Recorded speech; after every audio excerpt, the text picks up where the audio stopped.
I'm delighted to be joined by Mr. Eddie Durkan. Martin Maloney has joined me all the way from Stockholm. How are you, Martin?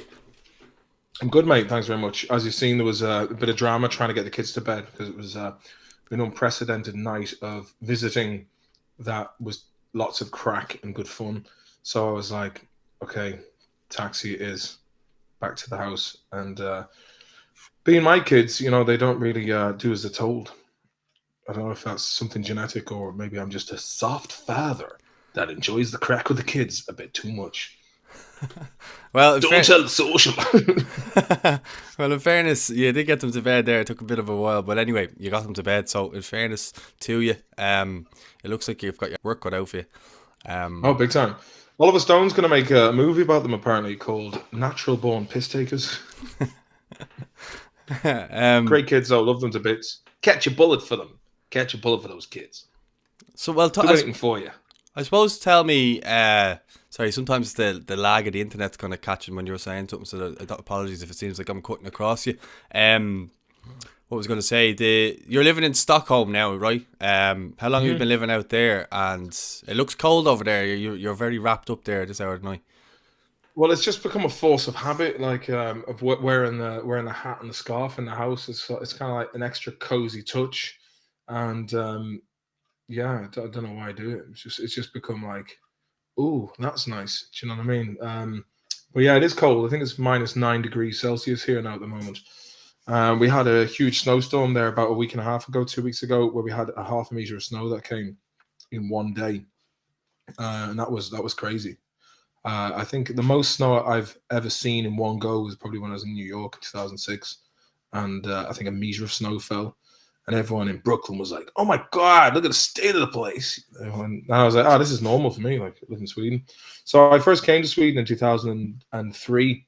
I went interrailing, and I was talking to my friends back in Swinford, and they were, I was like, "Okay, I've got this idea. In April, we're going to go for a month around Europe with an interrail ticket." And everyone's like, "Yeah, sound, yeah, we'll do it."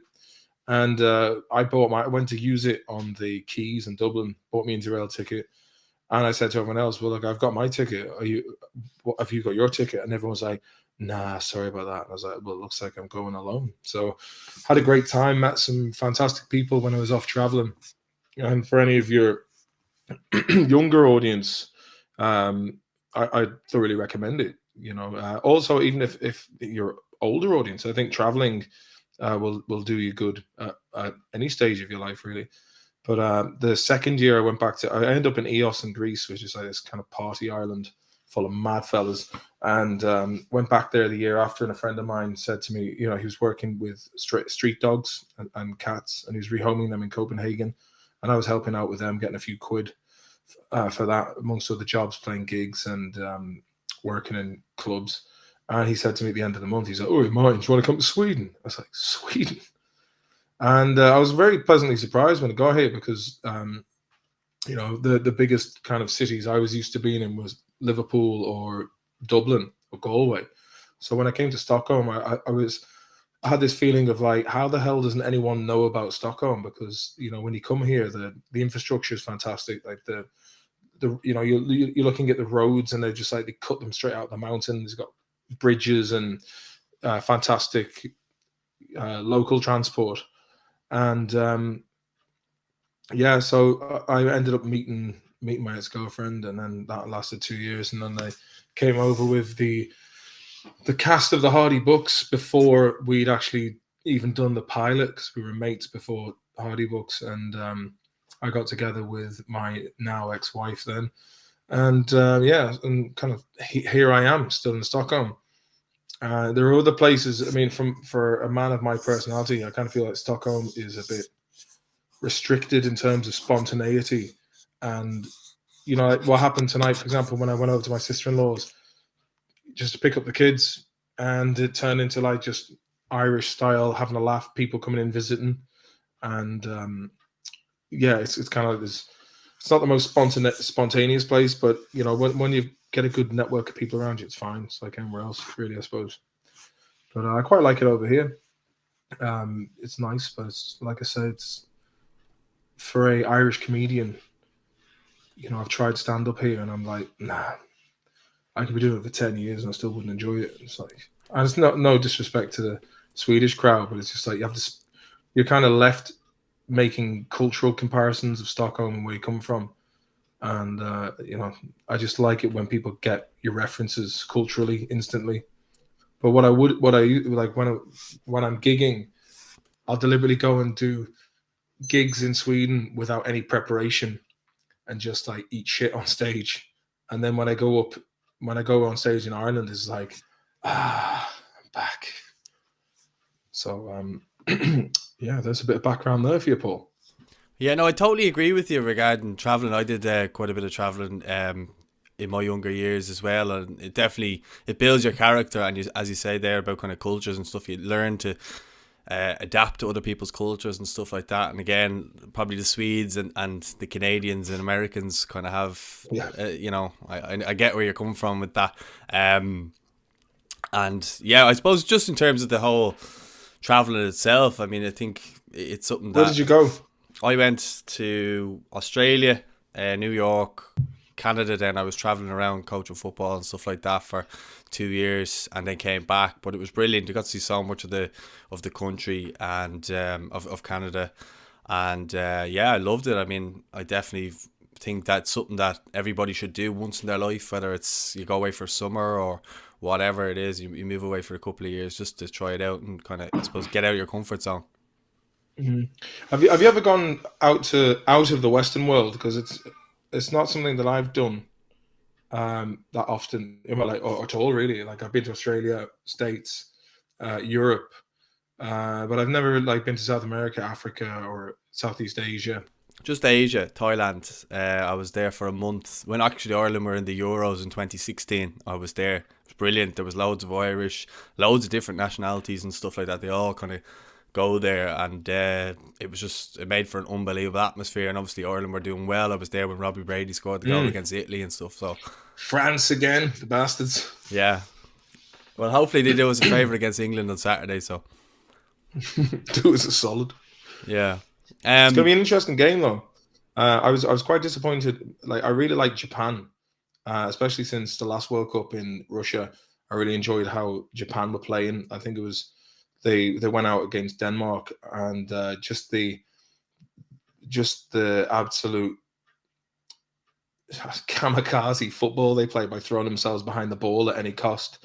And then to go up against Croatia, who they're always like a top 3 finishing team in major tournaments of the World Cup.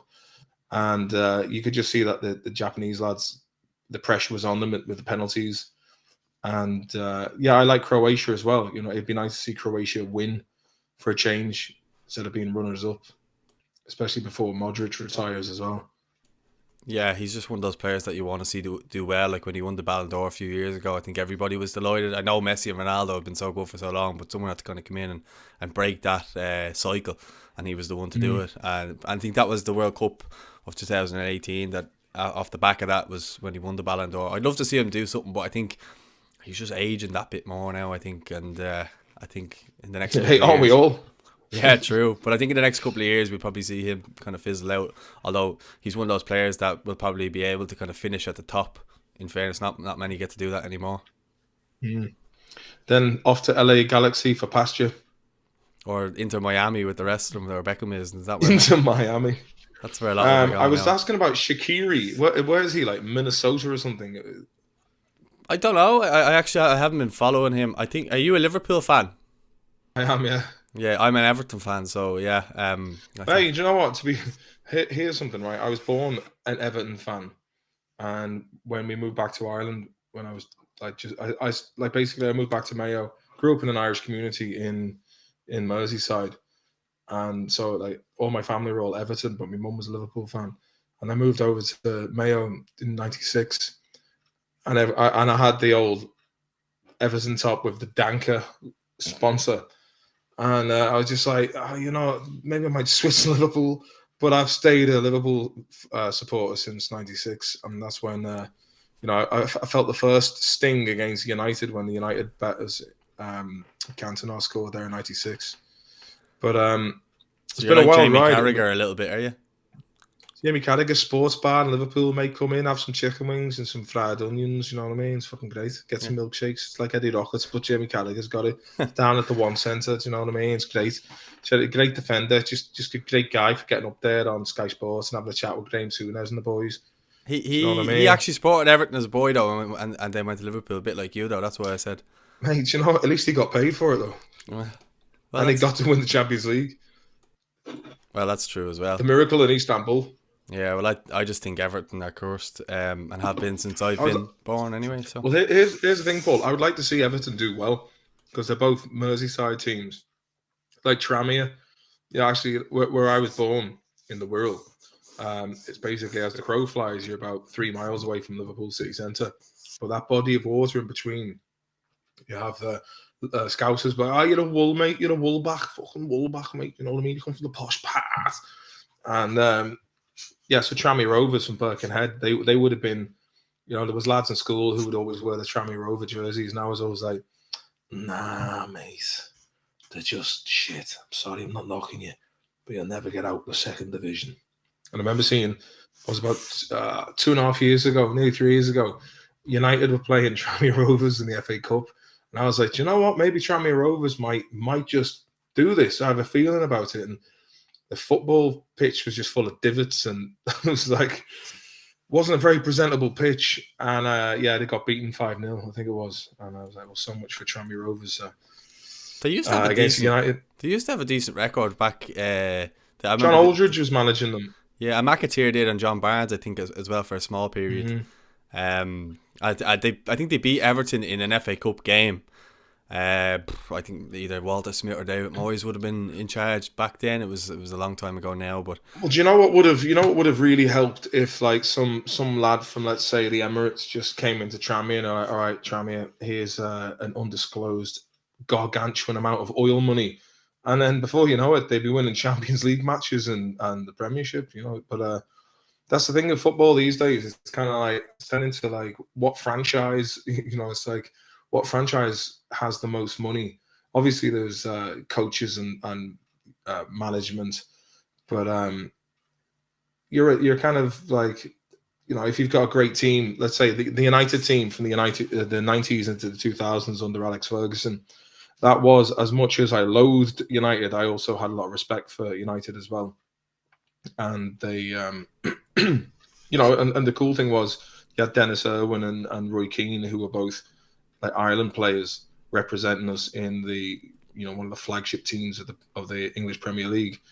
So that was, you know, like, and even when I look back to clips of, you know, the days of Beckham, Cantona, Paul Ince, Paul Scholes, Mark Hughes, Lee Sharp, Dennis Irwin, Roy Keane, Solskjaer, you know, when you look back to those days, you're like, that was like prime local football. You know, the fact that Ferguson took them all, well, not all of them, but took the majority of the players, the Neville brothers and whatnot, through the academy into the first team.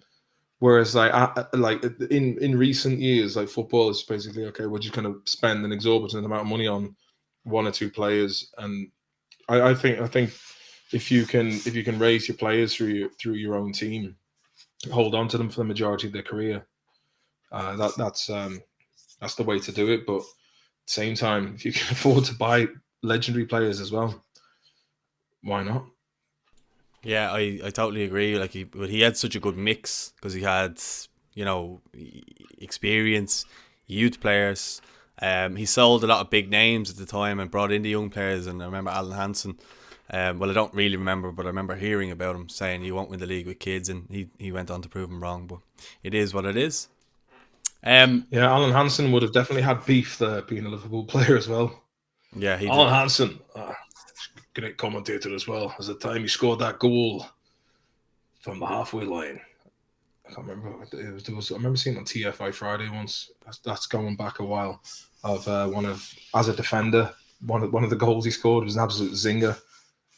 Can't remember which. Someone in the chat tell us that in the comment section. Yeah, him and Mark Lawrence were unbelievable together, I believe, though. So, before my time out, in fairness, I will admit. But I suppose just take the fact that I was going to ask you, kind of, because your accent, I did get a hint of Scouse off it. and then I was kind of doing my homework and stuff like that, and it was just saying Swinford and Mayo. It wasn't really telling me Liverpool. So I suppose that takes me nicely into, I suppose, my first kind of question of, where you grew up and what was life like growing up, and then bring that into when you got into, I suppose, making short films and stuff like that and acting. Well, where I grew up, it was Merseyside. So basically, you take the ferry across the Mersey if you fancied that, which not many people did. I had to do that myself at the age of 12. We used to get these things called saveaways, which were you buy it for the day and you could just like go anywhere you like around Merseyside. And me and some guys from school, we used to buy these and then just. But looking back as a father myself, I was like, parents didn't know where we were, man. We were going up to like. We'd take the train over to Liverpool into Lime Street and then just ride it to like Bootle or like Knowlesley or miles out, and there was no mobile phones or anything then. And you just made your way back home and had a mad day out with the lads in Liverpool. But where I lived in this place called Wallasey that would have had quite a large Irish community in it. And yeah, it was just like a kind of a suburb across the River Mersey from Liverpool. And yeah, I lived in a regular like 3 up 2 down house, 3 sisters, and quite liked it when I lived there. It was quite technologically at cutting edge, cable, fucking internet. When I was about 12, they were putting down fiber optic broadband back in like the mid 90s, and then I basically, my parents had split when I was about 9, and then my mum just thought, maybe it's best to move back to Ireland. And so my 2 older sisters were old enough to kind of do their own thing. And me, my mum, my sister, dog and the cat came over to Mayo then. And that was kind of like, whoa, it's just a complete culture change. So we went from like, doing IT in school where you're like surfing the internet to like, Swinford secondary school. But like, because like it was a bit. It could be hard at times because I had an English accent, but I was biologically very Irish looking, and I definitely did want to reconnect. Anytime we'd be in England and we go back to Ireland for Christmas or for like summer, that's where our heart felt, and it always will. Like Mayo is for me, that's the ancestral, spiritual homeland, and yeah, so it went to school there from first year to leaving cert, and yeah, for most part, it was there was some fights and whatnot along the way, but that's the first thing I noticed about Mayo is when I moved back home, just the amount of street fights you'd see. It was just like the visceral scraps happening with like 50 years and big hairy lads who were like driving tractors into school and just fucking knocking lumps out of each other in the ball alley at lunch break. And when I went back to meet my mates in Liverpool or like in Wallasey, I was going like, lads, you think you're hard lads, but the town I live in is fucking mental. It's like the culture was about farming and fighting and listening to grunge music and dance tunes. And yeah, but it's I have to say, like, Swinford did shape me in terms of, it definitely made me more diplomatic in terms of, because when if you live in a city like yourself, for example, live in Dublin, if you were to all of a sudden move to a small town anywhere in Ireland, you would find like people knew more about you than you knew yourself. Like my grandmother would come up to me when I first moved home. She's like, "Oh, what's this I hear about you down there?" I'm like, "How does she know all this?" But people, you're a ginger kid who's come over and a rowdy lad who's like, anything I did, it was reported back home before I'd even known about it. And then Uncle Mick, aka Eugene Maloney, said to me when I was a teenager, he was like, "No, Martin, let me tell you a little secret. Windows have eyes." And I was like, so I clicked. It was all the curtain twitches looking out the window going, "Oh, that Maloney lad, no, he's up to no good." But I enjoyed it. We had great crack as teenagers growing up. We used to play like just either Gran Turismo, Command and Conquer, Resident Evil, or just lashings of football on the green, oh, jumpers for goalposts and that kind of thing. Game like never-ending games of Wembley, and yeah, I had a great time. Met Tordoff there when he was 11. We used to go on the swimming bus to Clare Morris. And the older we got and the bigger we got, the more rowdier we got when we were there. And then we got banned for. I jumped in and for a laugh one day, pulled down my shorts and just like did a sunny, which was the opposite end of the Mooney, the more offensive version. And they were like, "Yeah, sorry lads, you're not allowed this." After like 3 years of swimming, we kind of outgrown it and we just became really rowdy. But yeah, we just took the piss out of everything, and because there was not much else to do, and then we watched a lot of comedy. We just like tape things on BBC Two, Channel 4, and whatnot, and just watched that. And then yeah, I ended up working in Dublin for a couple of years in construction when I was like 18, and then I went into railing. Ended up kind of going back and forth to Ireland, and it wasn't until I went to Ballyfermot, did a year there, and then after that, then I was supposed to come back and do it, but I ended up in Sweden, and life took a very different turn, and yeah, basically Tordoff then went on, did his degree in Ballyfermot in television and film. He finished what I'd started basically, and then 2007 he goes, "Oh, Martin, do you want to do like a comedy sketch?" And I just basically took different characters I knew, like my dad and a few other people around town, put them into the Eddie Durkan character, and just sat in front of a camcorder. He cut it together, and then he went to college and shown it to them, and everyone really got behind it. And then we did a demo that went up on Bebo, and then a couple of months later, around Halloween 2007, everyone else from his class came in, and then we filmed the demo for the Hardy Books that went up a year after that. Then, and one thing led to another, and then there was lad Simon Keenan, who was our cameraman. He was working for the guys in Podge and Rodge, and he told us about this Storyland competition. And I was in Sweden at the time, and yeah, we applied for it. We got in, went for the pitching round, and we didn't think we were even going to get into the top 20. Got into the top 10. Did the interview.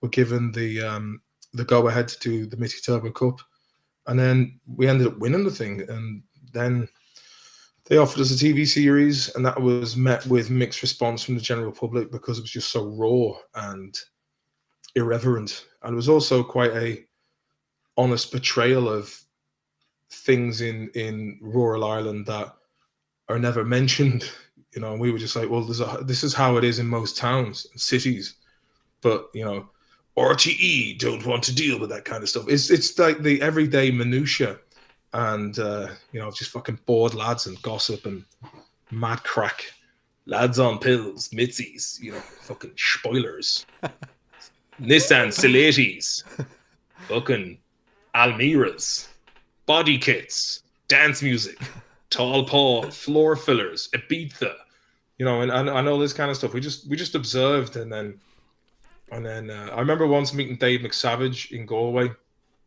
Well, the first time I met him was outside Stephen's Green, and he had a whole handful of receipts that he was saving for like his accountant, and they all just blew down the street. And he's like, "Oh, sorry, dude, I've got to go." He was like picking up all his receipts. But I met him about a year later in Galway, and I was like, "Oh, we were the guys, you know, we do Hardy Books." And he's like, "Oh yeah, the guys from Mayo. I really love that, man. You know, you really do take society and hold a mirror up to it and really crank it up to 11. Love what you guys do." And I was like, "Sound, man, praise from Caesar." So like, yeah, that was a nice touch. He's a sound fella as well as McSavage. I'd love to do something with him in the future, but it's very difficult when you're living over in a different country. But now the pandemic is over and Ryanair are flying again. I'll be back, Paul. Oh, and I'll be taking you down to the long haul on Georgia Street for a couple of fucking Lutioners. Creamers, hey.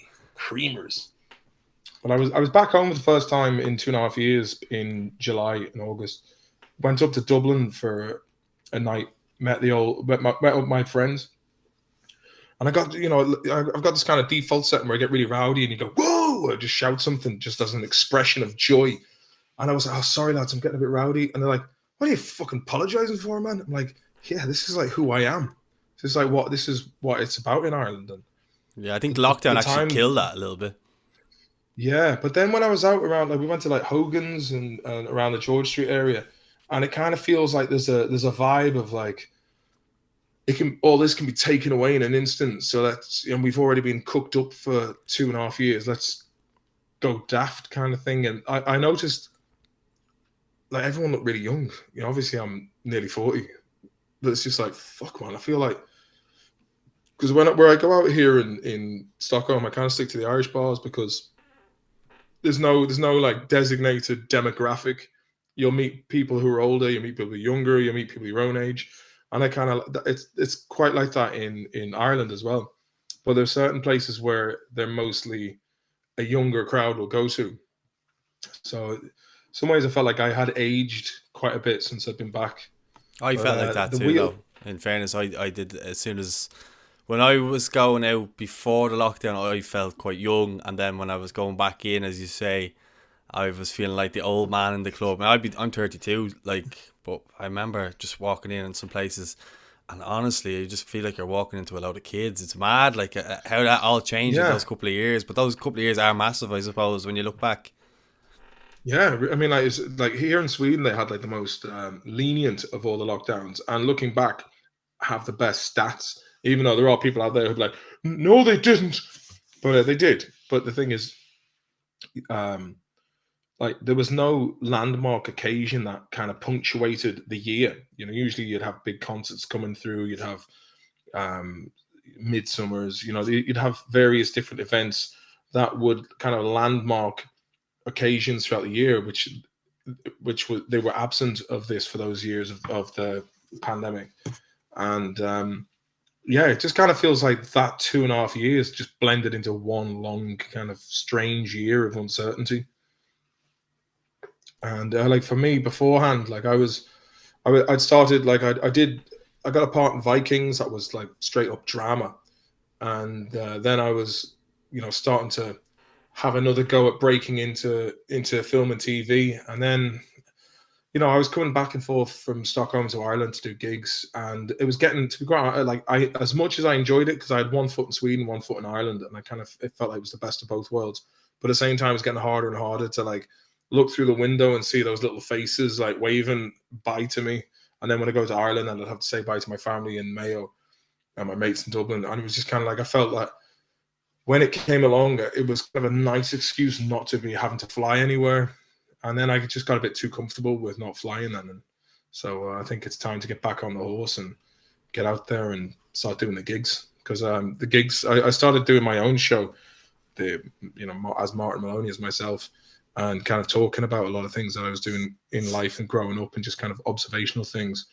And it was really starting to gain traction. So I feel like I've got to kind of start again, but it's the fucking hassle. You know, I was also on top of that then a divorce as well, which is it's one of those things that it's like a cliche of like, the divorce was tough. Anybody who goes through a divorce, like it's kind of like when you look at someone who goes into a boxing ring, it's like, he was fucking shite, man. It's like, well, have you gone into a boxing ring and had a fight?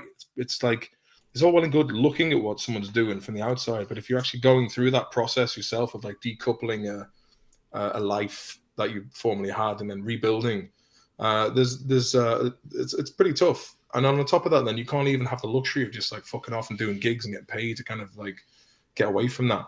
But I do feel like there's been a hell of a lot of personal growth. I think the guy I was before and the guy I am now are two different people.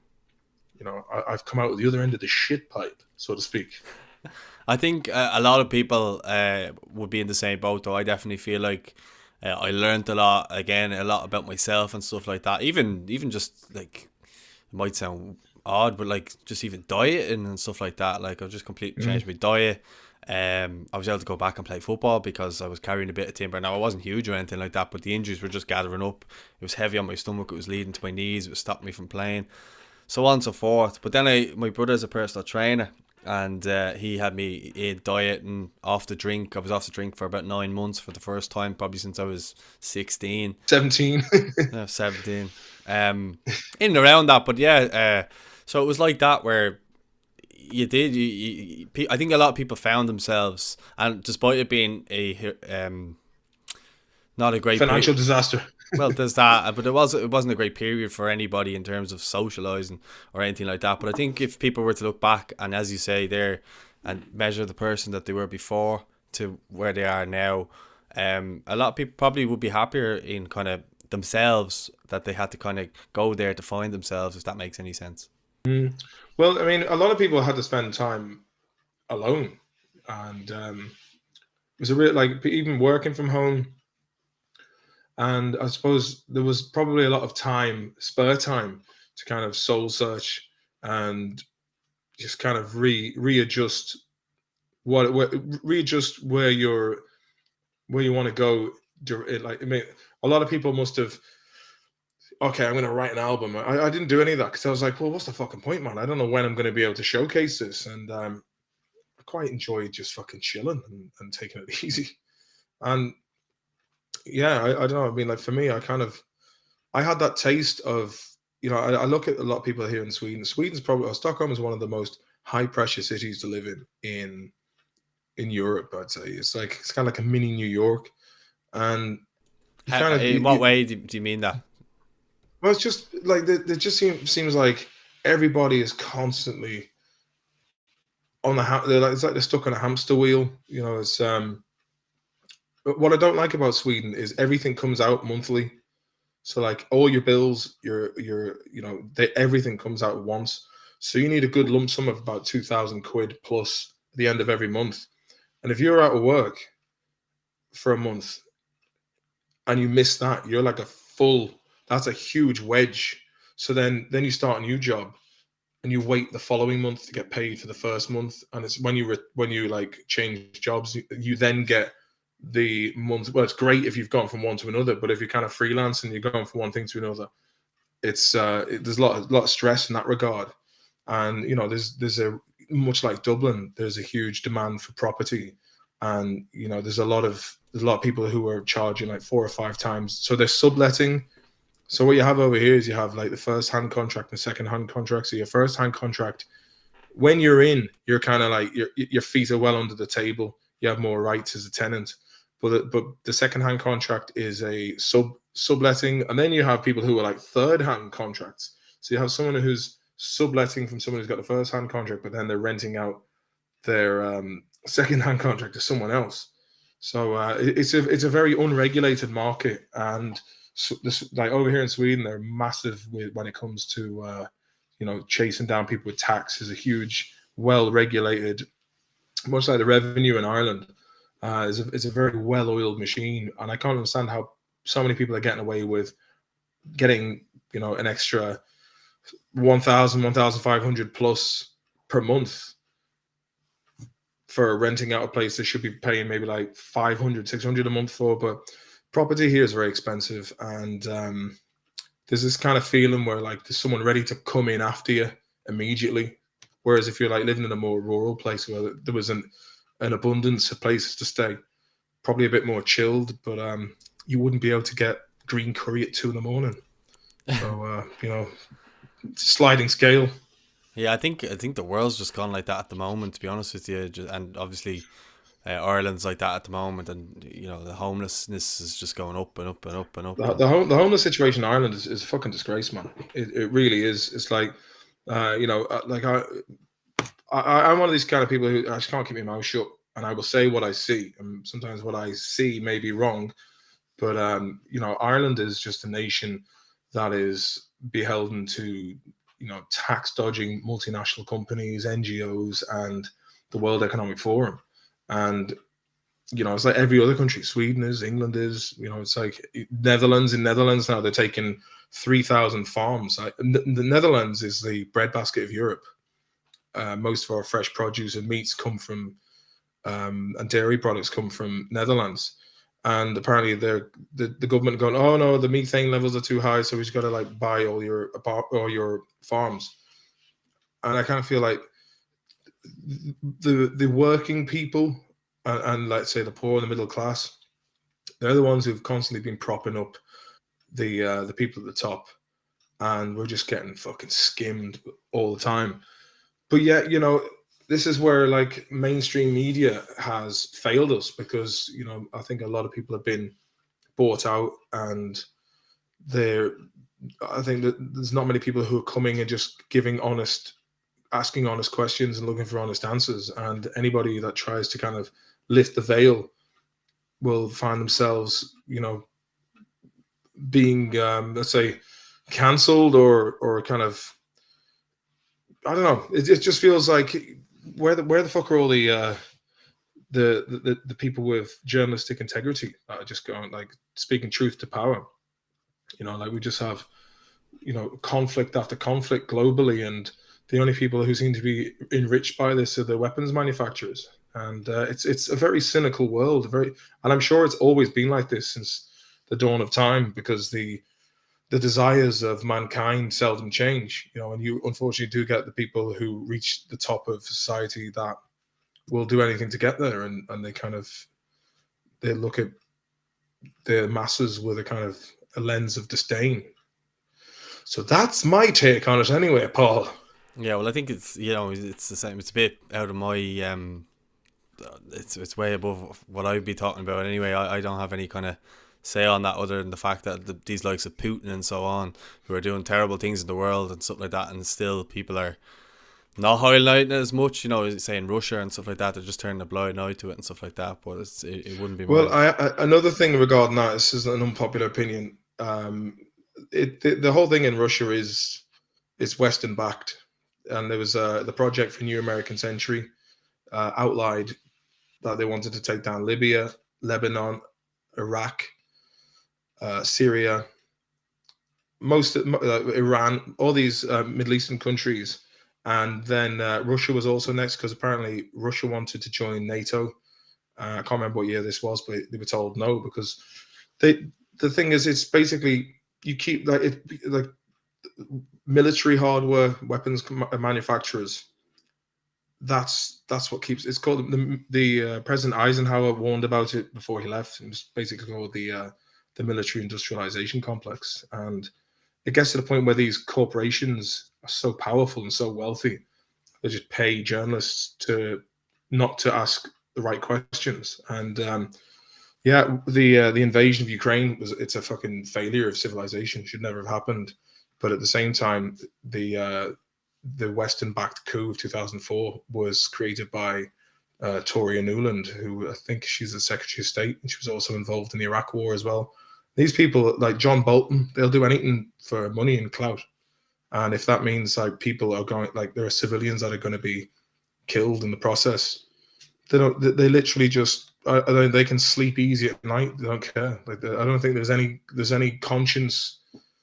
I'm sure they have their own ways of rationalizing it in their head. If it wasn't me, it'd be somebody else. And it's a pure business. And unfortunately, it's a cynical world we live in, and people are profiting off this kind of stuff. Yeah, I think it's the same. Fucked a lot of them, Paul. Fucked a lot of them is right. But I think if you look at sports, it's the same. Like boxing is like that. When Tyson Fury was fighting there recently, and Daniel Kinahan thing came up, and he was refused to ask questions, and anyone who asked questions was banned. So it's that type of thing, kind of surrounding all of that as well. But I just want to take you back to the show. Money talks, bullshit walks, and that's how it is. Well, if you got the money and you're above the law, you can command what people can ask of you. That seems to pay someone to make problems go away. That seems to be the way of the world, unfortunately. Yeah. How do we make those spondoolies, Paul? That's the question I want to know. Say that again? How do we make those spondoolies? I don't get it. Say that again? How do we get that kind of money? Oh, I don't know. RTE might sort us out maybe off the back of this. They might put us on a hedge fund course. Yeah. Get a job for BlackRock. Mad Wolf. Come here though. Just going back to Hardy Brooks. Obviously, we went a little bit off track with that. Just trying to go back to where we were. We did indeed. Where I suppose we went into how the idea came about and how it got kind of legs off the back of going around in the car and stuff like that. But when did you really start to feel like the screw was turning with it and you getting recognised and stuff like that? And then I suppose the success and taking off then and going into the movie and stuff like that. Well, when we filmed it, like we had a good feeling of when we were actually filming the third attempt that we did, and it looked really professional. The crew that came down had like all of the eagerness of somebody that wanted to be part of a project that took them further, and us guys as like writers and performers it was just it was a magical time, and we knew once we seen the rough cut that this was going to be something that was going to take off. And then we didn't do anything with it for a year, and then when it was released, I just started like sending a link, sending it to everyone in my Facebook, and then that kind of like helped to take off. And then before we knew it, then Fergal Darcy and Peter Ganley were onto it, and they were bringing us on like their drive time afternoon radio show to talk about it. But then it started like really gaining traction between like Halloween 2008 to like January, and then when the Storyland started in 2009, then we did that, and then it was like at the end of that, in between, we did the first series and the YouTube stuff. I remember we went and did a gig in the stables in Limerick IT, and or the University of Limerick, and just like your man, Porrick O'Brien, who was the events officer, he was like, "Oh man, they're going mad in there for you," and I was like, "For us?" And then as we were walking down this kind of corridor into the main bar, and we pulled the double doors back, there was just layers of like people. Like the whole doorway was blocked with people who wanted to come and just fucking see us and see what we were about. And then it was like TV, did 2 series, Christmas special, and then the recession hit RTE, and the RTE just didn't have anything to make a third series with at the time. So we did a compromise deal where we were like, okay, it's the Euros is on. We had contacts in Universal. So we basically did a collaboration with Universal and RTE on a micro budget. So the plan was we were going to make this film with as little as possible in terms of budget, a micro budget basically. Then go to number 1 in the box office, which we did, in order to give us a heftier price the second time around. But unfortunately, that didn't happen because I ended up getting arrested for self-defense at a gig I did in the Big Tree. And that kind of put the mockers and things with the investors. But to be honest with you, this looking back, it was probably one of those things that was sucked at the time. But the time permutations of that event, for better or worse, have made me older and wiser. And something worse could have happened. Do you know what I mean? Like some of the sessions we were on were like fucking wild, and like someone could have ended up getting killed. So it was better that happened. And then I have a son as well, so he was unexpected. And looking back, if it was like, oh, do you want to do a second film or have the son I have, I'm like, son all the way, man. And like I was the first one out of us all to kind of have kids, and still to this day, it's just like me and Tom, who plays Tommy Boo, who basically he's got 3, so he's doing well. He's beaten me in the child rearing stakes. But we'll see what happens. Might have a few more. We don't know. We'll see. But having kids, man, that's one of the best things I ever did, because you're thrown into this new realm of responsibility. And in the beginning, it's like there's lots of nappies and screaming and sleepless nights and whatnot. But then a few years pass, and then you can start having a laugh with your kids when they get older, and it's one of the nicest things you can do. And it teaches a lot about yourself as a adult, and it also reminds you of the innocence of childhood, and reminds you of like how you felt at certain times in your own childhood. And I think it also kind of keeps you young in terms of like I've learned so much about the Marvel universe because my son is big into Marvel. Like I know a lot about like Japanese animation because my daughter likes that kind of stuff, and I just think it's a nice way of you to kind of stay on the pulse with what the next generation kind of find interest in. And to quote my friend Reese, it's pretty sweet. I think it's a good way of actually, you're saying there, kind of just how the next generation, but even how they're thinking. So if you do decide to go back into doing anything, you kind of have an idea, is that even if it needs to kind of tap into maybe a younger audience, you kind of know what's happening as well in that kind of regard, if you get me. Yeah, it would do. Yeah, absolutely. I just think it's what we're here for. It's like it's like a relay race, and you're carrying that torch of life, and you want to try and raise children who will, leave the world in a better place than they found it, and make a positive impact on the world. And there's I think, you look at Ireland, it was like your average family was about 6 kids per family, and now it's like maybe 1.5. And I think a lot of it is down to this progressive neo-liberal capitalist society that we live in, where basically our main job is just to keep the GDP ticking over. And people talk about Ireland as like, oh, the GDP is fucking unreal, man. Oh, the GDP. But then it's not, it's not registering at the lower levels. Like the GDP is basically all of these companies that are operating out of Ireland, and they're based in Ireland because of the lower corporation rate on tax. So like on paper, it looks fantastic, but like, you look at some of the roads of Leitrim, for example, you kind of think like, why aren't they a bit better? Why is it that they're closing like E&R departments in hospitals in rural areas? And this, like, it's, at this time in our existence with the technology we have, there's no reason why that money shouldn't be trickling down to the lower levels. But I don't know, it's just the way it is. But I don't know how we got onto this, Paul. Fucking don't know how we got onto that thread, but it's just the way she fucking cookie crumbles. Yeah. Well, I suppose just on the Hardy books itself, I mean, in my opinion, there's kind of similarities in a weird way to Father Ted, I would say, just because it was kind of that the rawness where you were probably going places that other people were afraid to go to. But even with the characters you have, they're all so funny in their own way. How did you just get on? I know there's probably days where you were fighting that would happen naturally between people always together. But I just mean, you must have had great crack filming it though, because it's just so funny. Yeah, I mean, it was fantastic fun.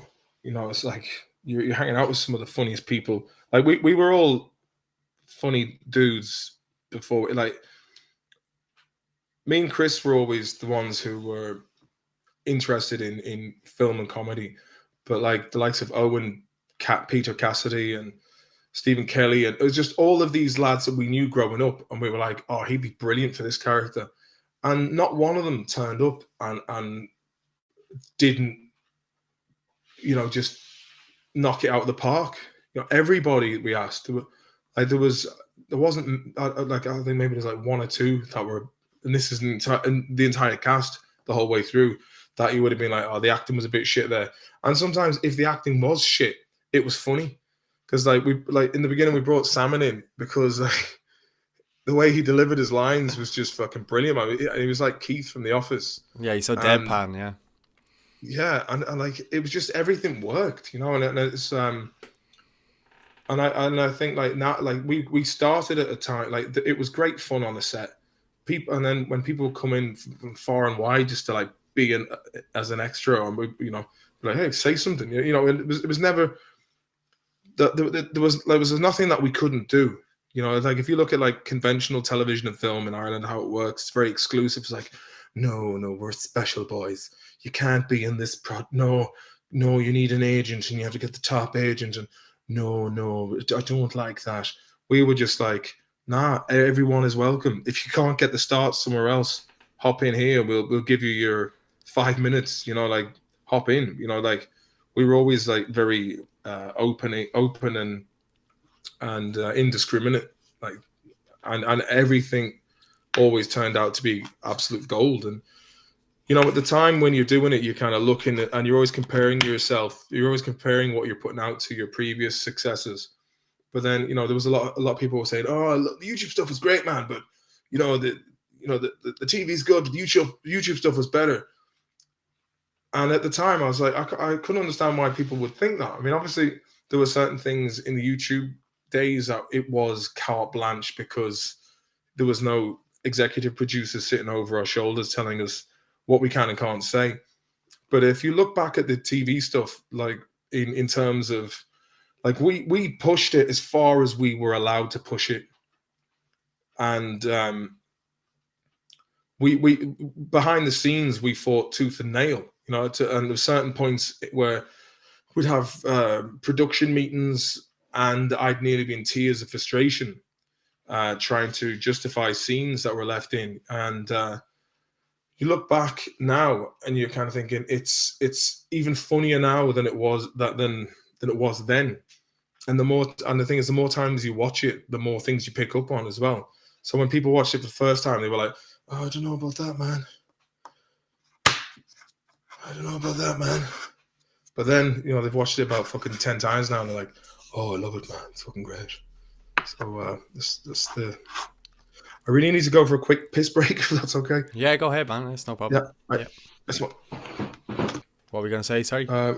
Yeah, I mean, the amount of times that's happened to me when I've been like doing a podcast or something, and or like a title, and I realize that I've just done everything perfectly, and then stumbled at the name of the video.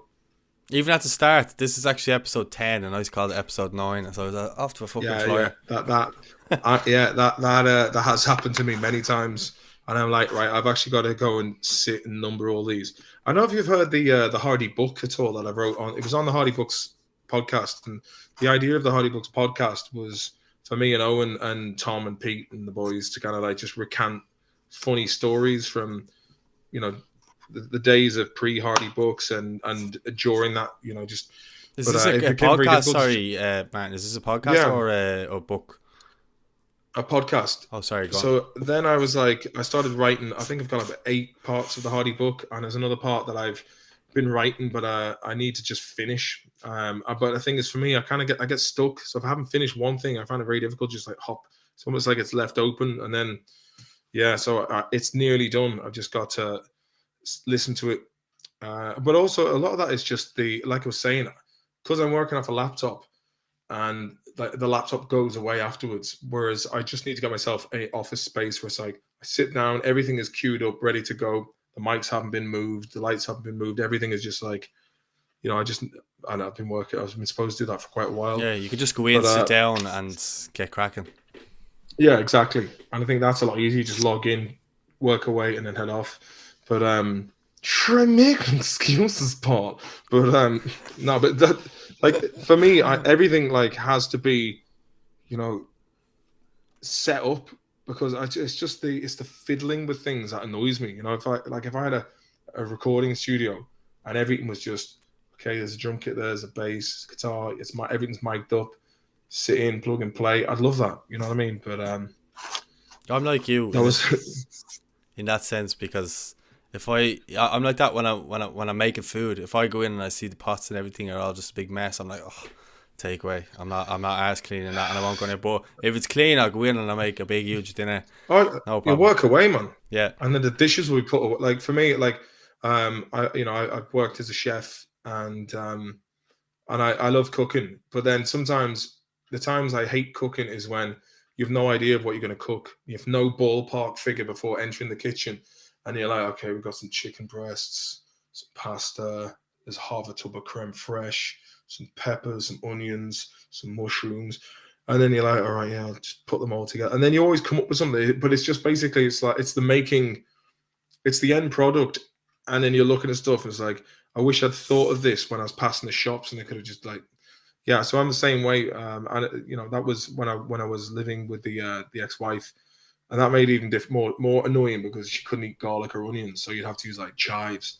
And then it'd be like, you'd have to make dinner. Like it was my job to make the dinner. And I was like, oh, this is fucking tedious, man. And then like having to wash the dishes afterwards. I was like, there's no fucking wonder we broke up, man. You know what I mean?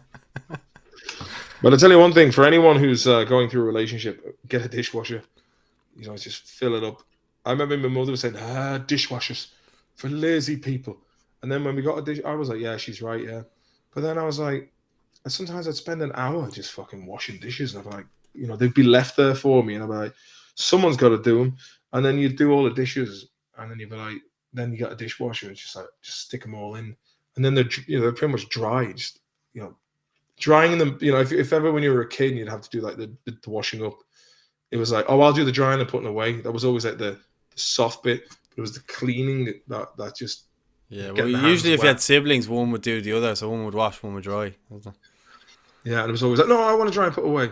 And then you'd have like the Christmas dinner. Then that was just another like without a dishwasher. It was like. But then sometimes I'd be like, I'll dry, I'll wash the dishes. So like you do the dishes after, and then you go for a kip. You'd be left alone then. You go and have a little kip for yourself, watch some shite on the phone, and then he'd be like, "Oh, leave him be. He did a great job with the dishes." Yeah, it's like a golden star moment. Yeah, exactly. So sometimes I come to the rescue and just be like, "All right, I'll do that." But if I see someone else doing it before me, I won't be like, "Oh, yeah, fair play." Well Yeah, don't be jumping the queue. Come here. exactly. Can I bring you back to just on the show, the Hardy Books? It's one thing I wanted to ask you. Obviously, I'm a huge Ireland fan, and I do a big thing on Irish football and stuff like that. What was this? Stephen Ireland. I actually had him on the channel. But Good lad. what was the whole meaning of the Ireland jerseys? They're like the ancient ones, they're the best ones that everybody wants nowadays. Well, the funny of the Ireland jersey, I got that when I was 13 from Greeny's department store, and they were doing half price Umbro gear because there were seconds. So like, I still got that jersey, but you can see the label's been cut in half. So your man had managed to get a whole load of seconds, and everyone in town was like, so I got an Inter Milan one and an Ireland jersey, but I just thought it'd be cool just to wear my old Ireland jersey. I still have it, like. Jason McAteer gives it his all. Vidal Sassoon. It was like 1996 time. I heard a funny story about Jason McAteer actually, where they were in Spain himself and I don't know who else, Razor Ruddock and a few other lads. They were all, Robbie Fowler. They were all going out for a few drinks, and he came down with a bag of ice for the drinks, and they were like, "Your man Ruddock was like, oh, Jason, they're going to be melted by the time we get there." And he goes, "Hold on a second, lads." And he goes up and gets another bag of ice to put the ice into. Yeah, apparently he's absolutely brain dead. But I thought you were going to say the one about the pizza. There's one about pizza slices or something. Cut up pizza slices, and he just made a mockery of it. I think it's on Twitter. If I find it, I'll send it to you because I can't think of it right now. Oh, what, Jason McAteer? Yeah, he apparently said something really stupid. And that's why I'd like to see that. That's why he's called Triggs. Just because he's real stupid, apparently. But you know what? It was fucking great to have him on the Irish team. I maintain that, and like if and I'm not putting all this on Roy Keane because he had his reasons for walking out at time in Korea. But I was like, if he just fucking waited till after the match to say his piece, I think Ireland would have bet Spain, because Spain went on then to be like European champions and World Cup champions for like a decade. And I think that was probably Ireland's closest time to winning the World Cup, because it's kind of like, I think if they would have had that momentum behind them and to go to penalties against Spain. But I feel a forlorn sense of like frustration with, and this is not against the Ireland players. Obviously, fucking Delaney could have been a bit of a, could have handled things better. But I won't go talking about that. But I just think like, the Irish rugby team now are a world-class rugby team. And if you look back to like 90s Irish football, like they were dangerous, man. They were great for the long ball, and then they were a great attacking side. Whereas something happened in the last, let's say, 12, 15 years where they became a very defensive side that didn't take chances when they had them. Trapattoni onwards, I felt. Yeah, Trapattoni onwards, definitely.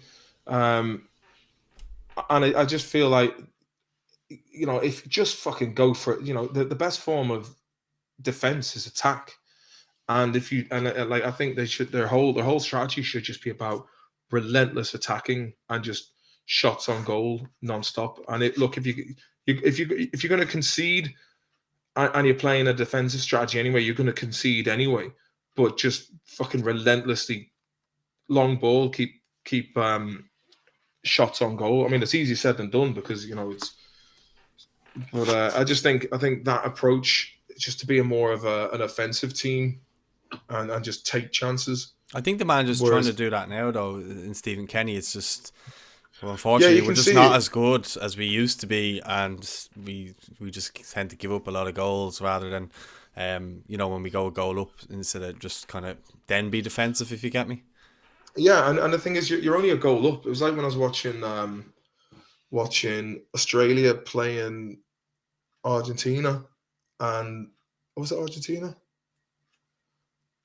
Maybe No, Denmark. no, that was in the semis. No, it was in the beginning of the World Cup. It was Argentina. Denmark, was it? Australia and France, and Australia went up 1-0, and then afterwards it was just kind of like, but it was almost like if you got one, it's like fucking keep going, man. It's like playing a game of Call of Duty where you're getting a kill streak. It's like keep going to the fucking attack helicopter.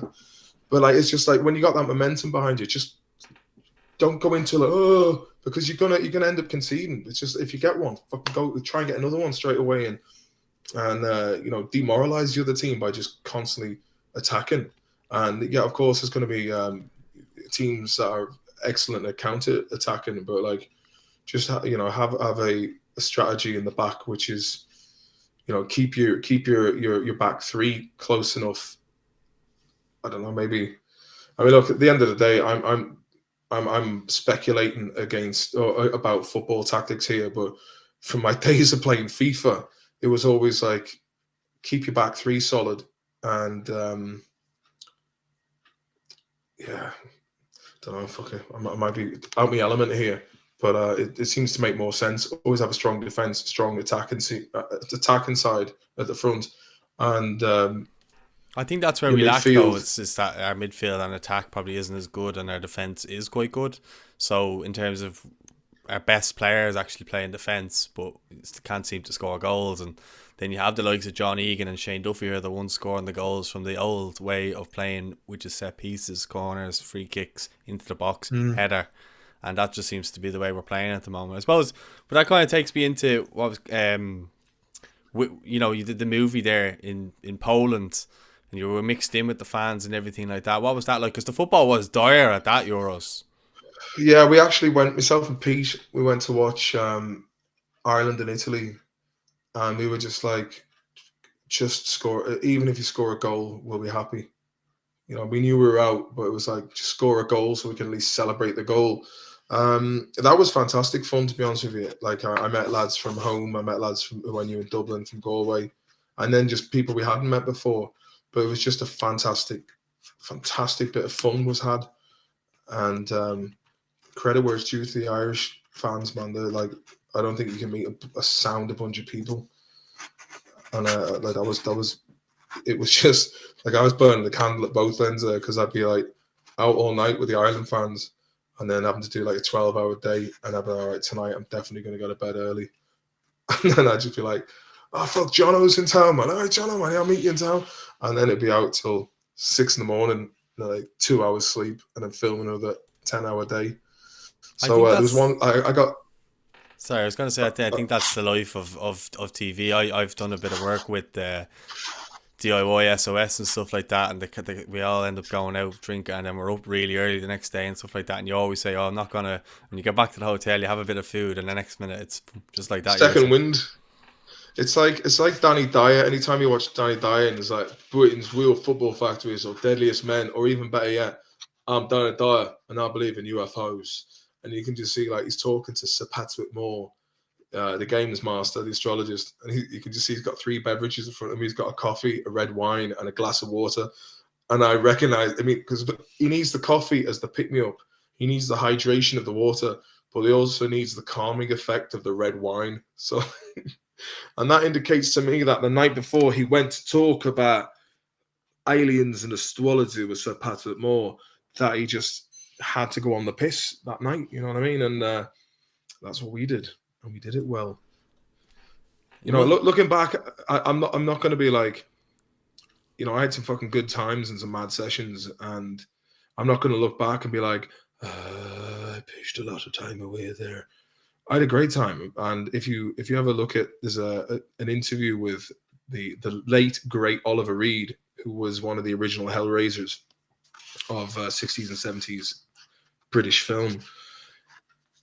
He came on to Michael Aspel's show in the late 80s, and Clive James, the man from Australia who used to have the Clive James New Year's Eve specials back in the 80s and 90s, he comes on with just a button-down shirt, open with the collars up, with a jug of vodka and orange, and he's singing to the house band. He's like, "I was known as the Wild One for miles around." He just goes into this really bombastic performance. And then Clive James asks him a bit of a sneaky question. He goes, "Oliver, yes? Why do you drink?" And that was, ooh. And then Oliver just he told him what he wants to hear, man. And this is when someone's trying to get something, sometimes you're better off just going, "Yeah, you're dead right, man. Absolutely."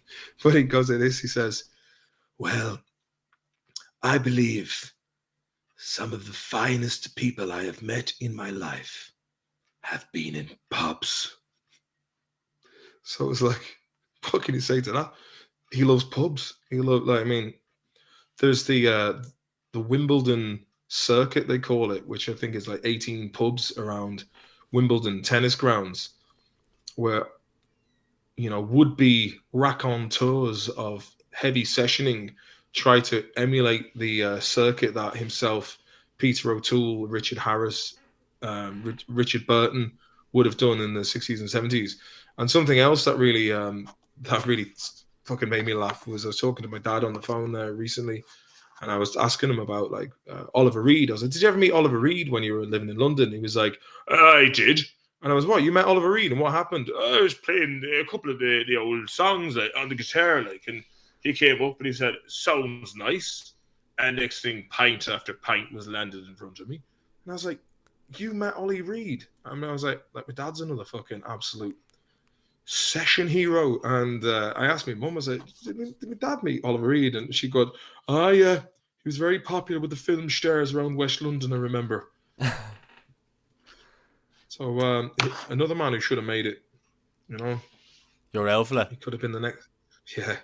But that's right. But the same thing with like Big Mick or Eugene is my dad's younger brother. And funny enough, my dad always accidentally calls me Eugene. He's like, "Hey, Eugene, I haven't met him." And yeah, when we did the stuff on like Bebo, we showed him that. It's been, "Oh, we'd love you to be in it." And he's like, we showed it to him, and he's like, yeah, that's comedy, is it?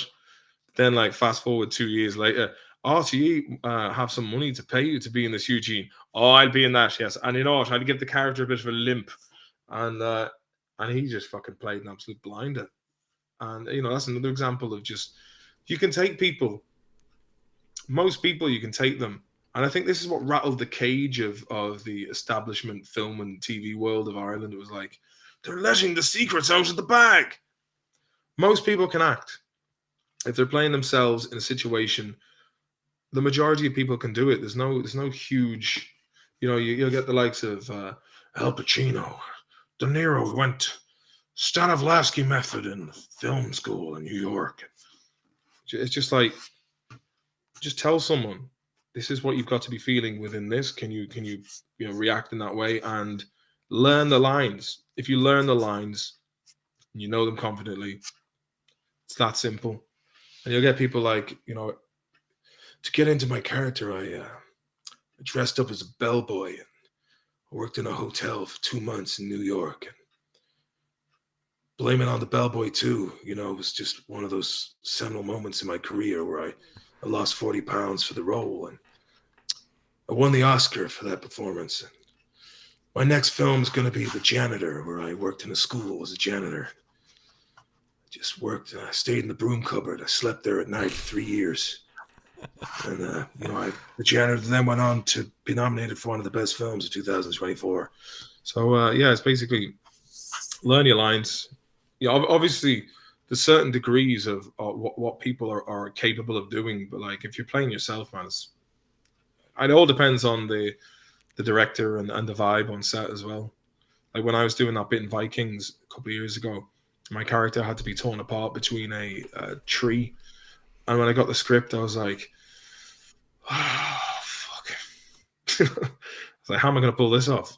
And then when I went there on the day, all I could think of was like hard lads from Swinford going, "Oh, Maloney, pretending to be killed. Oh." But it was just such a serious thing. And I was, it's like, I have to do this one way or another. And I mean, the acting game, man. It's a business. You know, it's like you're a commodity, and when you're hired for a job, you've got to be there, turn up, and do the job, and then then whatever's in the can's in the can. But the main thing I would say to any aspiring actors is learn your lines. Because we used to never do it for Hardy Books, man. We're like, it's our fucking show, man. We'll just make up the words. They were like, please just fucking do the lines. I remember our director in the series too, like she was just one day she was really pissed off because none of us had learnt the lines. And she was like, please guys, would you just learn the goddamn lines? And at the end of the day, like you're and if I was in another production and it wasn't mine, I'd have the lines learned before I'd even turned up that day. But for some reason, when it's your own, it's like, yeah, we'll turn up. But then, we knew based on what we did with the YouTube stuff, like just whatever comes out your mouth is often funnier than whatever's written on the page. And there's a lot of things that happen on the day that you're like, yeah, I'd live this part because it's going to be way funnier.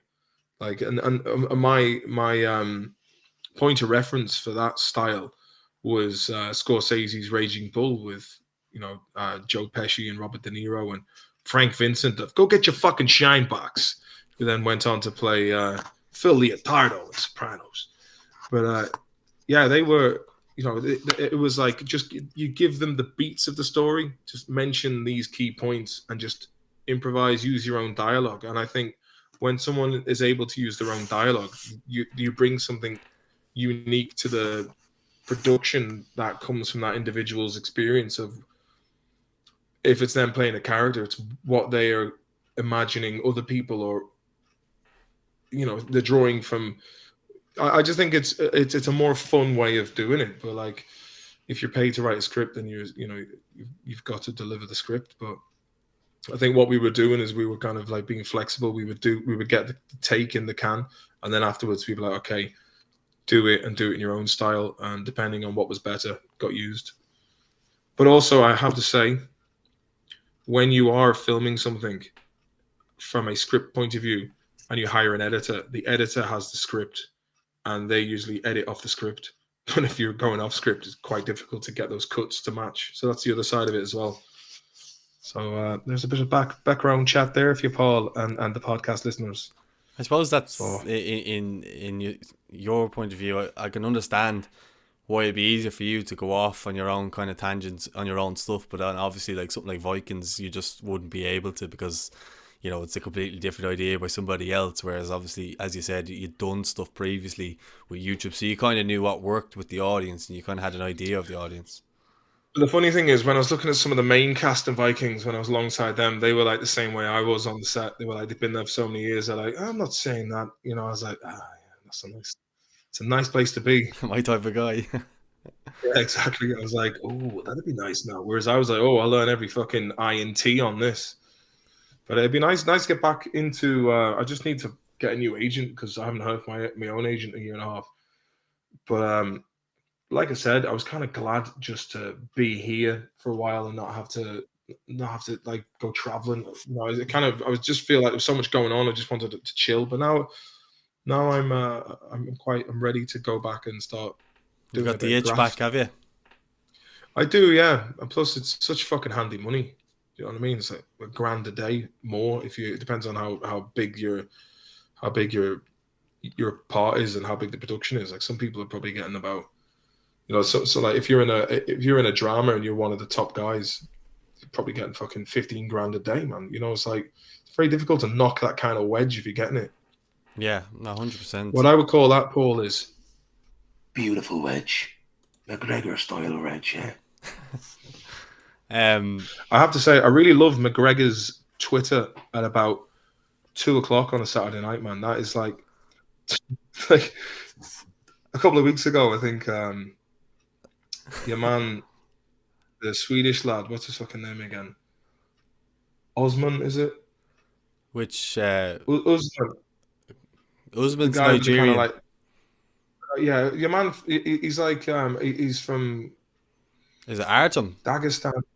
Khabib. Yeah, no. He's like I used to train the same gym as him in All Stars. He's Kamzat Chimaev, yeah.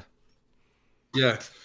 And people, there was like some talk being like, "Come on, fight me," and McGregor was, "I fight you, no problem," and all this. And then the guy from Dethroned that was doing like McGregor merchandise back in the day, he was like, "Come on, Conor, man, just get into the pool, and 6 months, just grind it out, and you get there." And he's like, "Hey, fatso," the way he answered it was like, "Listen, fatty fat tits." It's like the way he spoke to him, and I just love it, man. I love the fact that like a superstar, probably nearly a billionaire, can just jump on Twitter and just get stuck in with the average Joe.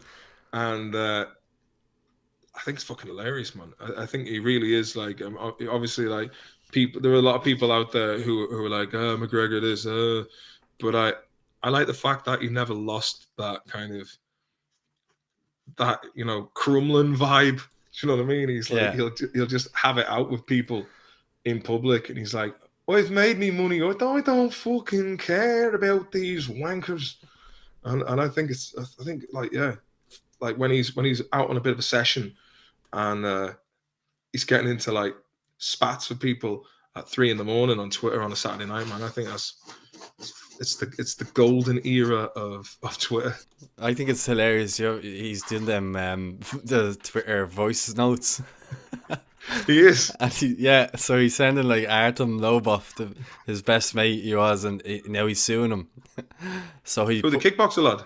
He was doing bare knuckle boxing with Paulie Malignaggi. He was his Russian mate, the one that he flew out to throw the thing. Dolly incident. Yeah, that one. Yeah, so he was sticking up for him. So basically, your man's suing him because he came up with the idea for the whiskey, and so apparently he's taking him to court. And then McGregor came out with like a voice note, and he's like, "Oh, I'll see you tonight. I'll fight you for the money."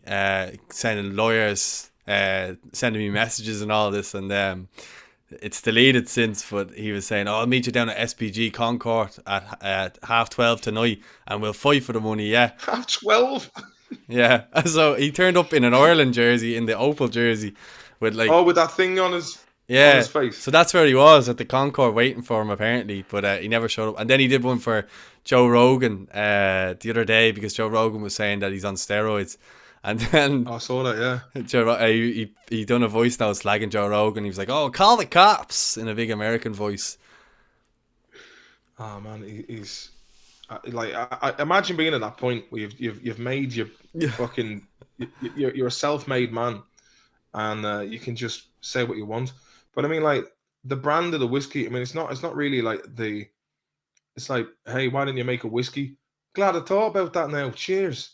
Like I mean, it's like if someone said to me, "Oh, you should do fucking fragrance line," and then I went and did it myself, and then it was really popular, and someone was like, "Oh, I came up with that idea." It's like, well, why didn't you do your own one then? Yeah, well, I think with him, he actually went through a course and did loads of stuff, and then basically got in touch with he'd done a finance course or something like that, so he'd already studied it. He knew to go. Oh right, so it wasn't just like hey, why don't you do whiskey? I think it's so really well. It was actually, hey, I've crunched the numbers here, done a business plan, understand the rudimentary aspects of distilling whiskey and projections of what you're going to make.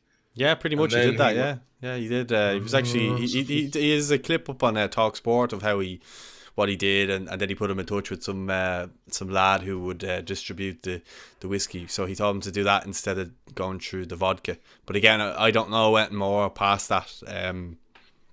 She's not going to be listening to this anyway, so he can't be suing me over. Fair enough.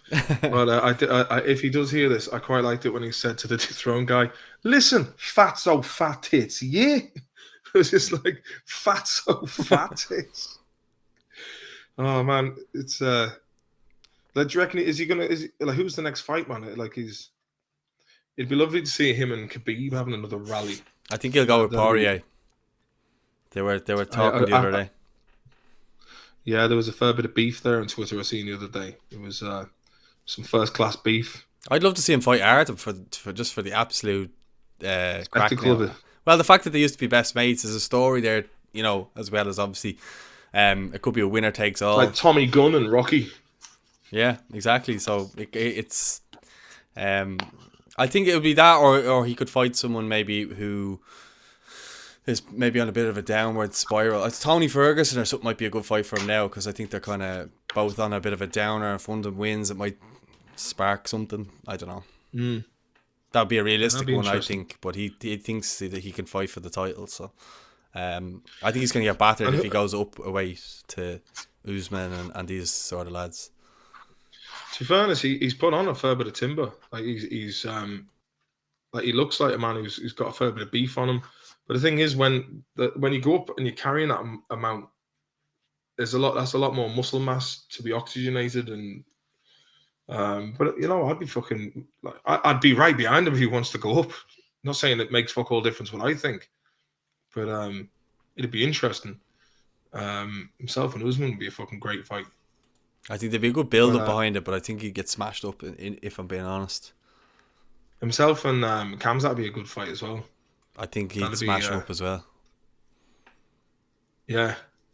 Well, hey, I mean, what are they waiting for? I mean, it's what's the hold up here with the fights like? I think he's coming back from injury. Your man Kamzat, I think they're trying to figure out whether he's getting a title shot or not, because he missed weight off the last fight he was in against Kevin Holland. He was meant to fight Nate Diaz. Again, this is just all off the top of my head that I can remember. But and what's the crack with Nate Diaz now? Is he gone, or is he? He seems to be gone. Yeah, he seems to be gone. I'd say he'll be back at some point, but he's probably going to box your man, Jake Paul, and go from there. That's going to go ahead. I would say so. Great, man. I hope he batters him. Jake Paul. No, I hope Diaz batters Jake Paul. Yeah. It's funny where those lads just kind of came out and started. What was it? The KSI. Yeah, KSI. Yeah, I mean, I'm getting a bit old now, but I wouldn't mind doing a fucking boxing match against him. It'd be a nice little reason to get back into prime fitness. Yeah, maybe we could organise some sort of charity thing and get you back over. And fuck the charity deal. Charity begins at home, man. I wouldn't mind a few fucking quid for myself. Then we can talk about charity. Get Owen to fight you. Get who? Owen Buzz. Yeah, he'd be handy enough. Fucker, all right.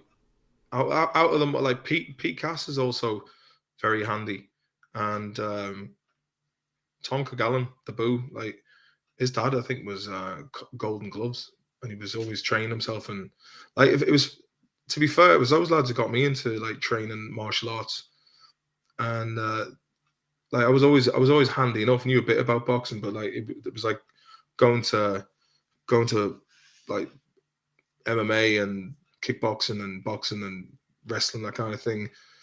But I've just gone a bit lazy with it, to be honest with you. I'd like to get back into it. But when I was doing jiu-jitsu and grappling, and I was always fucking getting injured, man. Like not concentrating. You'd be doing warm-up exercise. There was one time I went in there and this big lad from Manchester, we were like doing the warm-up, like throwing each other, and I wasn't concentrating, and I fucking landed and hyperextended my ankle. So every time I was dropping my daughter off to daycare, I'd have like a hyperextended arm, or like shoulder be gone and knee would be gone. They're like, "What's happened now?" I'd be going in with some like, "Ugh." So I think the recovery time, and I did my shoulder in as well, doing kettlebell once, and my sister wanted me to go to the gym with her in Charlestown. It was like we had like 45 minutes to be there before it closed, so I didn't warm up when I was doing kettlebell, and just like fucking stretched my rotator cuff. And I was like, my shoulder was bad for like 4 months afterwards. But a bit too old for that now, Paul. Too old. If I was in me like early to mid 20s, I'd probably be in the ring, doing a bit of scrapping. But it is definitely a market for it. I see a lot of influencers these days doing it in the Red Cow in Dublin. So there's been a few kind of fights, but I'm also anyone in particular. I think Conor Ryan and stuff like that, they were doing it, and then you had Steve-O Timothy, who did the wheelchair boxing. You probably saw that. I didn't see the fight. How did it go? I think he battered what's his name, Paddy Barnes. Well, he was fighting Paddy Barnes in the wheelchair. In the chair, he battered him. He didn't like put him on his back, if you get me. Okay, no, but you think Paddy Barnes would be handy enough, even sitting down? I think he had him at the reach, and he was able to clock him and sit back in the chair. Right, yeah. That's what I was told. Anyway, I had Steve-O on the podcast. I think he was episode 2. But he was telling me, and they had like Artem actually was on that. Artem Lobov and a few other boxers and stuff like that, and Al Foran and these types of guys were all kind of on the card, but it wasn't like actual boxing like the thing that's going on the Red Cow, but it's kind of all this kind of new Instagram, TikTok type thing. The cool kids, as they say. The cool kids on fucking interwebs, man. Interwebs, yeah. Not quite Bebo like back in your day. Oh, they were the days, man. Someone giving you a heart every day, and you'd have, I've got so many hearts. I'm so loved. I had Bebo. I've got 1,000 hearts.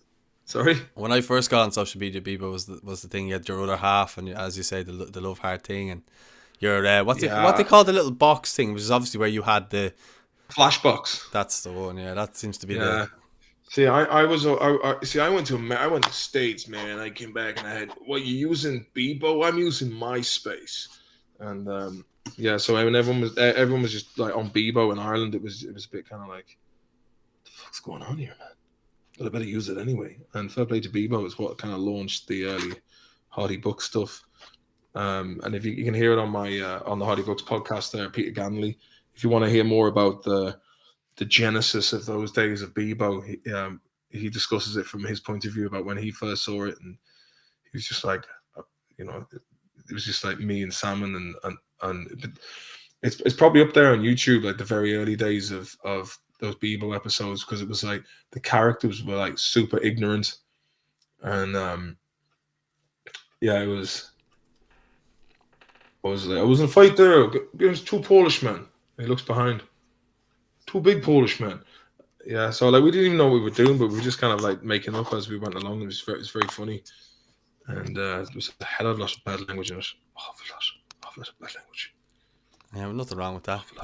I think that's what makes it though, because it's very much off the cuff. I am wary. I've had you on an hour and a half there, I see. So I just kind of want to. Look, it's 12:20 here on a school night, Paul. But please continue on. Yeah, I know. That's what I'm a bit weird. Joe Neal's after you. I know you're early with the kids in the morning. I actually think my name. I think my name is based off the O'Neill clan. My last name, I think so. But anyway, story for a different day. Right to the Doves, flight the Earls. Well, I think my family originated from Tip. Would you believe? But my close family, I suppose, are all Dublin, from my granddad and nan on both sides to my parents. So there you go. As far as I know, I'm three quarters Mayo, and the other, my grandmother on my mother's side was from Limerick, so I'm like a quarter Limerick, 3/4 Mayo. So and the rest of it's fucking Mayo all the way back. All the way back to Hella Connacht. Well, fair play. You've got the Irish roots there. So to speak. I suppose just the last bits, I suppose, was is there going to be another Hardy Books series or anything like that? You know, you've spoken about maybe getting back in there. We'll see. We'll see about that. I don't know what the story is. Maybe someone. I think if there is, it's going to come from the younger generation who will probably get into a pivotal position within RTA and be like, oh, we'd love to, make another series. Or I don't know what the story is at the moment, because we all seem to be not for any reasons of we've fallen out or anything, but just life goes on and everyone's busy. We haven't really, I don't think we've all really met up together for a long time. So it's just logistically, people are living in all different places, and it's like herding cats, trying to get everyone together. Some of us have kids, others are living in different parts of Europe, so it's quite difficult to get everyone together. But if someone came along with the old brown envelope and said, "Here, boys, do you want to do another series?" We definitely do that. It'd be something I'd really love to do as well, just to get back in the saddle and crank out a series or two, and then say good night and God bless. Off we go into the mists of time. With a bit of luck, I'll clip that, and with a bit of luck, they'll come back and hopefully give you the brown envelope. But just just other than that, then, so you obviously that may happen down the pipeline. But what's, I suppose, from your point of view, what are you doing these days besides living in Sweden? I know you've a podcast. I think you're streaming a bit as well, because I was watching another podcast where you were streaming. That was during the lockdown. I'm not so sure now. So kind of, if people are looking to maybe get in contact with you or watch you or do any of that type of stuff, where can they find you? You can find me on Instagram, Maloney101. A bit shy to reading the messages, or you can get me on Twitter at Eddie Durkan. That's probably the handiest way. Get me in the inbox. But I've basically been playing a lot more music lately, and that's kind of like I'll make my bread and butter over here is like just doing live music, and I really want to get back into doing live comedy shows, and I was kind of thinking, all right, I'll just chill for the end of the year and then get back into it come January. Then start getting gigs booked in. So I think myself and Stephen Kelly are looking at doing a couple of gigs in the States in March, and potentially Vancouver as well.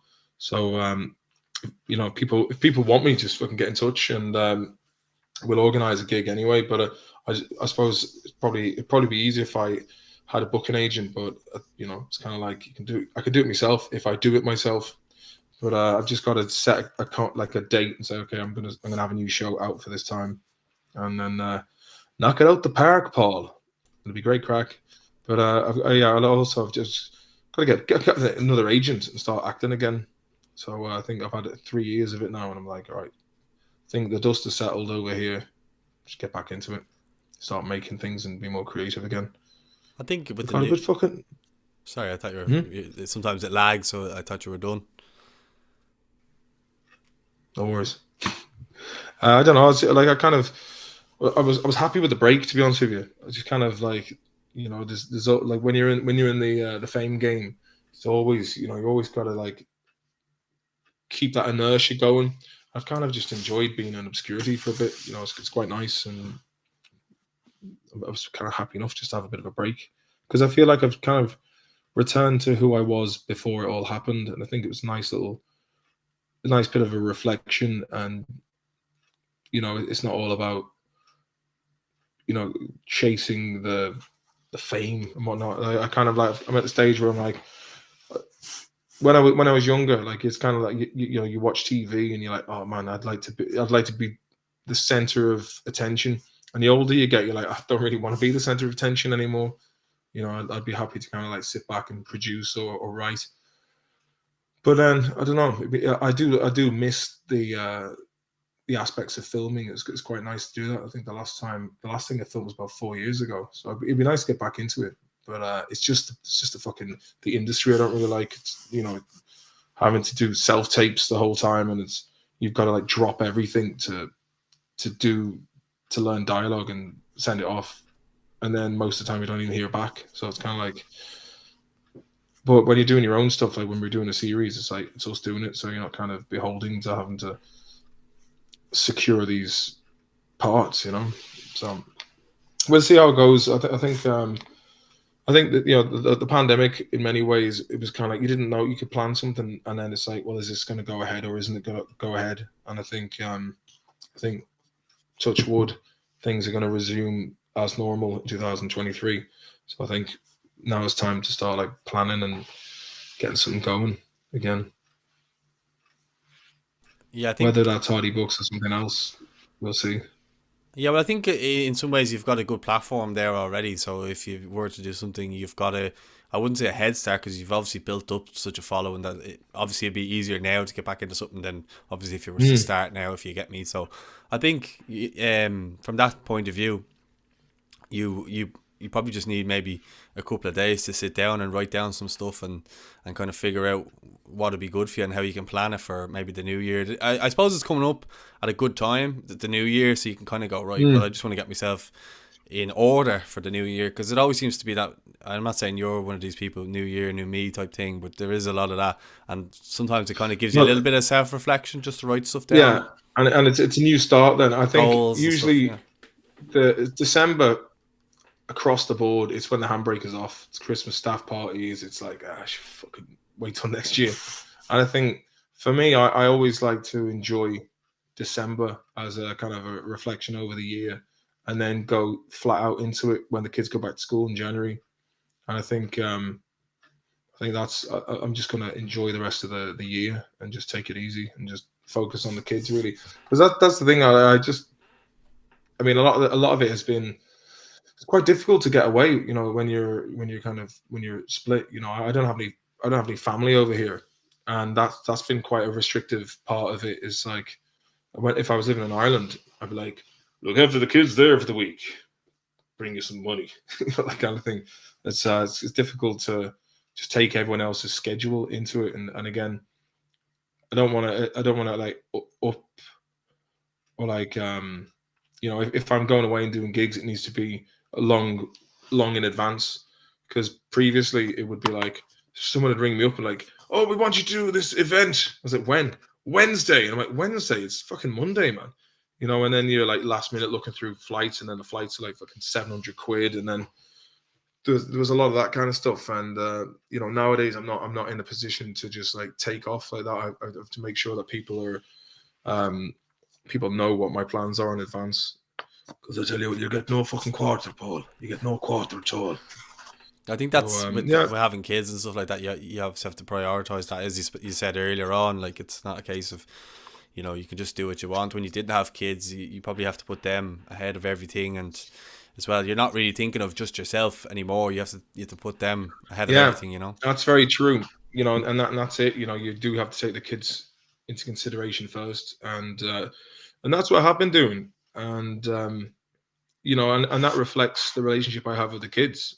Like they worship the ground I walk on, and likewise with me and them, and like they're like my best mates. I have great fun with them, and later on in life, they'll look back and they'll be like, fair play to you. You stuck around, and you're always there for us. And that's I always like feel like I want to be the dad that I would. Obviously not saying nothing wrong with my own dad, like, but I'm just saying like for them, I'm like, all right, I'd like to be the dad that they want me to be. And I'd like to say I'm doing a pretty good job of that. Well, it seemed like it earlier on, despite the fact that they wouldn't go to bed because they wanted to stay up with you. But I just mean, if there you go, the crack is too good. Exactly, yeah. But if you look at it, like the fact that you spent so much time with them over probably the last 2.5 years, maybe in some ways gives you a little bit of leeway that you could maybe go off for a little bit, just for work reasons, and not maybe feel as guilty because you've been there a good chunk of the last couple of years, if you get me. Yeah, absolutely. Yeah, because before I split and whatnot, I was kind of like, oh, what, I have to spend a full night. I think the ex did have a lot more on her shoulders. Like I was able to go off for like 6 weeks, film, have great crack back in Mayo, whereas like she was here with 2 kids, and it was only really when I was taking them full time myself, I was like, it's like, shit, man, this isn't as easy as I thought it was. And it's like anything else. You just got to get used to it. And yeah, like I said, the personal growth that I have is two different people altogether. And I think it was one of the best things in a roundabout way. There's a saying that fair play to Tony Collier, if you listen to this, the solicitor I had for that court case in Dublin, which was a crock of shit. Looking back, complete fucking setup. But I said to him, like how, it's calmed me down in a lot of ways. And he said, well, Martin, sometimes bad things don't happen to you; they happen for you. And that's for anyone who's listening. If sometimes shit happens, and at the time you're looking at it going, where's the upside to this? And it's only a few years later when you look back and you're like, okay, actually, yeah, if it wasn't for this wouldn't have happened, and this wouldn't have happened, and who knows what would have happened if that didn't happen. So things happen for a reason, and it's the road less traveled, and it's only when you look back over certain things that they're actually a blessing at the time. I think they shape you, which is actually probably a nice way to, I suppose, leave it there, because it's quite late where you are, 12:30, I think, at night. Clock just be ticking. But yeah, look, I just want to say huge thanks for coming on and having You're welcome, chat. Paul. Great chatting to you. Really enjoyed it, and obviously, if any agents maybe listen to this, you might get in touch with Martin and get yourself don't worry and about himself that. a bit of work. There was a reason why I was like leaving the agents. I was like, I'll leave them for a bit. It's grand. It's like, yeah, I just kind of, if I'm totally honest, I kind of just lost interest in it all. Do you know what I mean? And I was enjoying just like a normal life, and I think there's a great solace in that. Whereas it's like, oh, I don't have to worry about, you know, make sure that's in by tomorrow. You know, filming self tapes, finding someone to do it with you. I mean, this is like most people. If any actors listening, be like, but that's all part of it. And it's like, yeah, but you didn't have your own TV show beforehand. So I was like, well, you know, we kind of got really spoiled with having our own TV show. Like we kind of did it backwards. So like, and I remember my brother-in-law Mike, who was the director, he was like, "You don't realize how fucking fortunate you were, because the odds of something like this taking off and straight into TV is astronomically low." And we just kind of like, it happened so quickly and so smoothly that we were kind of like, it just felt normal to us. Do you think in a small way that it was like, because you look at so many people now who go from maybe social media to TV and stuff like that, like that you were one of the first kind of ones who did that in terms of like Bebo and YouTube were your avenue to then get into mainstream TV? I think things are very different now. Like I said, I don't think there was that many Irish productions even on YouTube. That, you know, I think when YouTube was relatively new when it happened, and as was Facebook or Bebo if it was still going. But like, there's just so much saturation and content out there. Like, not only with other people who are coming up as self creators, you know, you have like influencers and video blogs, and then you have people coming from like the mainstream with their own podcasts and YouTube channels. So you've got so much, there's just so much saturation on the internet. It's a very difficult and competitive world to, like you were saying that you've got 11,000 subscribers on YouTube. That's a fantastic achievement. I know you might you can look at people like, I know I saw this video of this woman who does, you know, murder, true crime makeup tutorials. Bailey something, and she's got 6.6 million views or subscribers on YouTube, and he's like, that's mad money, you know. And when you get to that level, it's like, can you showcase this makeup? Can you know, you're that's when you're basically, you get paid large amounts of wedge for branding deals. So yeah, like, but like a subscriber base of 11,000. That's a significant amount of people, and it does often take a long time to get to that level. I think with like YouTube compared to something like TikTok, I think the algorithms are very different, and YouTube is still it's the biggest search engine in the world, or the second biggest after Google. Well, I think it's one of those things with YouTube is that like you could put something there and leave it there, and then 2 years down the line something might happen, and those keywords that you have, all of a sudden it just goes vroom. And I've had it because I've had like Rio Ferdinand and Gary Neville on the Irish Football Fan TV YouTube channel, just for if anyone's thinking it's this channel that's 11,000. That's not the case. But yeah, anyway. So the ones like Rio Ferdinand talking about Alex Ferguson and the miners coming in talking to the team before they went out, and then all of a sudden that just went boom. So it's that type of thing. But TikTok, like if you put anything up about Roy Keane on TikTok, you're talking 500,000 to 1 million views. It's and I've started using it recently, and I must have got from 7,000 to 12,000 in the last 2 weeks, just based off Roy Keane World Cup content.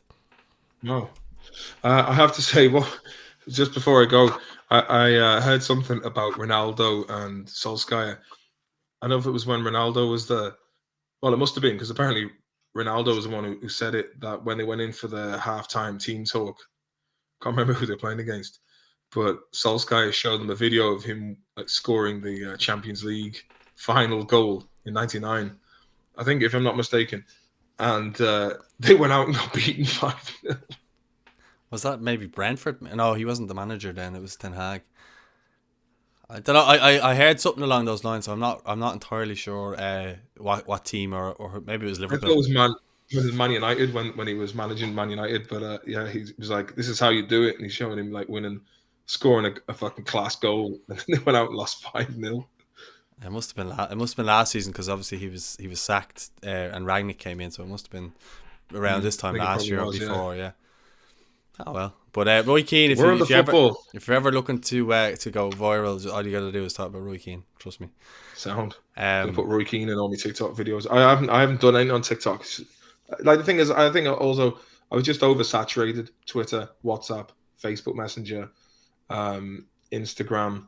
It's just fucking too much, man. I haven't got the time. You know, it's like people are like, why aren't you making videos? I'm like, I'm not interested. Do you know what I mean?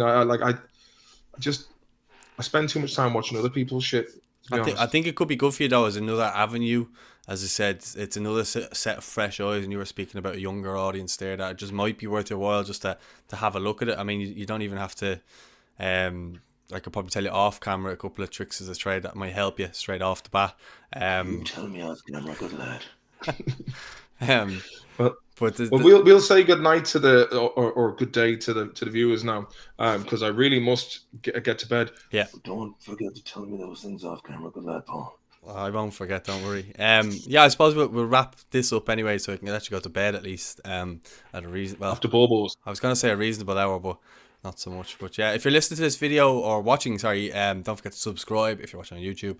If you're listening on Spotify and Apple Podcasts, give it a 5-star rating and review. I'm not really too sure how the podcast world works, but I'm more into Thumbs YouTube. Thumbs up, and do review. Subscribe if and also I've got Maloney's Digest on YouTube as well. You can plug that. Yeah, and if I can plug anything you want there. Go on. If you like the Hardy Books and you want to hear a little bit more kind of in detail, I have the Hardy Books podcast, and the later episodes of that have been a thing called the Hardy Book, which you won't be disappointed. You'll have a good laugh out of it. And if you're having a commute from, if you're flying, or if you're taking a long journey, just stick that in, man. If you're falling asleep, have a listen. You'll have a giggle. And that's all I can say. Well, I'll be checking it out. Thanks very much, Paul, for having us on. No, thanks to you. Absolute pleasure. Right up there with the best podcasts I've done so far. So thanks very much. Episode 10. Check it out. Thank you very much. No problem. Good night, everybody.